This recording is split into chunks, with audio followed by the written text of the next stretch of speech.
Assalamualaikum warahmatullahi wabarakatuh dan salam sejahtera.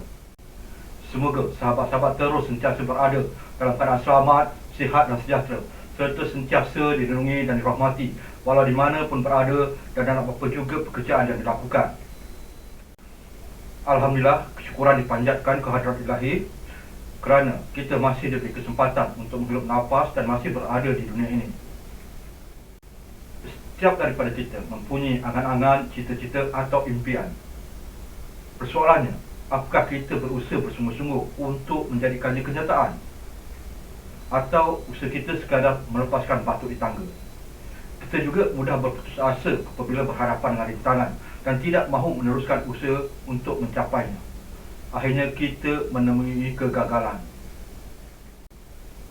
Jom kita ikuti kisah pasangan suami isteri yang bermula sebagai warga Barhan sehingga menjadi hartawan. Mereka tidak pernah berputus asa dalam mengejar impian untuk mengusahakan dan membina empayar perniagaan sendiri. Kisah yang ingin Datuk kongsikan ialah mengenai kisah Datuk Dr. Haji Ramli bin Mukhni. Kau kenal tak atau tahu tak siapa Dr. Haji Ramli ni? Kalau Datuk disebut Ramli Burger, mungkin kau orang tahu, tapi tak tahu orang di sebalik jenama tersebut. Datuk Dr. Haji Ramli ialah pengasas dan pemilik perusahaan Ramli Burger. Ramli adalah anak ke-8 daripada 16 orang adik-beradik kepada pasangan petani di Tanjung Piandang, Parit Buntar, Perak. Disebabkan kesempitan hidup keluarga, Ramli telah dibawa oleh salah seorang abangnya ke Sekincan, Selangor. Di Sekincan, beliau bekerja sebagai seorang buruh untuk beberapa ketika. Kemudian, beliau mendapat pekerjaan sebagai pemotong daging di Kuala Lumpur. Setahun setelah mendirikan rumah tangga, pada tahun 1978, Ramli dan isterinya, Salasiah binti Abdul Manaf, memulakan perniagaan menjual daging burger secara kecil-kecilan di rumah mereka di flat Jalan Haji Hussein, Kampung Baru, Kuala Lumpur. Dengan modal sebanyak RM2,000, mereka menghasilkan 200 keping burger setiap hari secara manual. Pada ketika itu, negara kecoh mengenai isu halal haram mengenai daging burger yang terdapat di pasaran. Walaupun tidak berpendidikan tinggi, Ramli bijak dan berani meneroka peluang menghasilkan daging burger halal. Suatu ketika, Ramli cuba untuk mendapatkan pinjaman modal dari sebuah agensi kerajaan untuk mengembangkan perniagaannya. Malangnya, permohonan beliau kepada agensi tersebut dan beberapa buah bank ditolak dengan alasan mereka tidak yakin dengan produk yang ditonjolkan kerana orang-orang Malaysia tidak meminati burger pada ketika itu. Tidak berputus asa, Ramli dan isteri membuka gerai burger sendiri bagi menjual burger mentah dan siap dimasak di sekitar Kampung Baru, Chowkit, Jalan Tukar Berhaman dan juga Jalan Raja Laut. Pada awalnya, perniagaan mereka tidak begitu mendapat sambutan kerana masyarakat Malaysia tidak begitu mengenali dan menggemari burger. Namun begitu, pasangan tersebut tidak berputus asa dan terus berusaha keras. Berkat kesabaran dan hasil usaha keras, mereka berjaya meningkatkan jualan dari 200 keping sehingga 2,000 ke 3,000 keping sehari. Setelah itu, mereka menubuhkan sebuah syarikat bernama Ramli Food Processing Sdn Bhd bagi tujuan menjalankan perniagaan secara sah. Syarikat tersebut terus berkembang. Akhirnya, permohonan bagi mendapatkan pinjaman untuk mengembangkan perniagaan telah diluluskan oleh 2 buah bank tempatan. 4 tahun selepas penubuhan syarikat, mereka berjaya membuka sebuah kilang di Bandar Tun Razak dan menghasilkan 10,000 keping daging burger mentah sehari. Sebagaimana perniagaan atau usahawan lain, mereka juga tidak dapat lari dari pelbagai dugaan.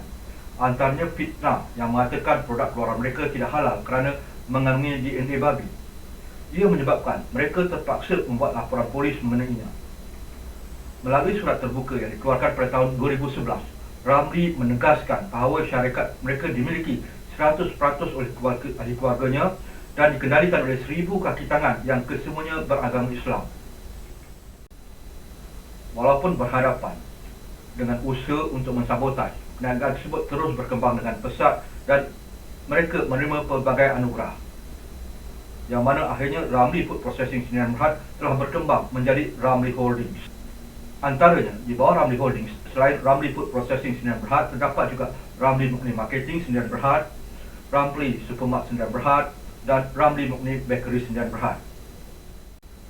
Sehinggalah pada tahun 2019, jualan tahunan mereka telah mencapai 1 bilion ringgit. Perancangan juga dibuat untuk meningkatkan kemampuan bagi mengeluarkan 6 juta keping daging burger mentah sehari dan hasil jualan kepada 2 bilion setahun.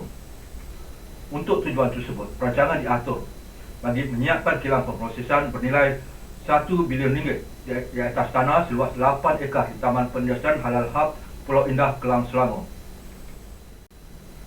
Selain kejayaan tersebut, jenama Ramly Burger juga merupakan pencetus revolusi kepada burger jalanan di Malaysia. Ia telah berjaya melahirkan ramai usahawan kecil yang menjalankan perniagaan gerai burger di seluruh negara.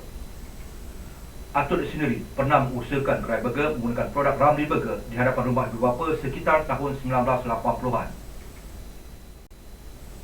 Apa yang menarik mengenai kejayaan pasangan tersebut adalah mereka membangunkan dan mengembangkan perniagaan mereka tanpa dukungan pilih kasih dan bantuan atau naungan orang-orang yang berpengaruh.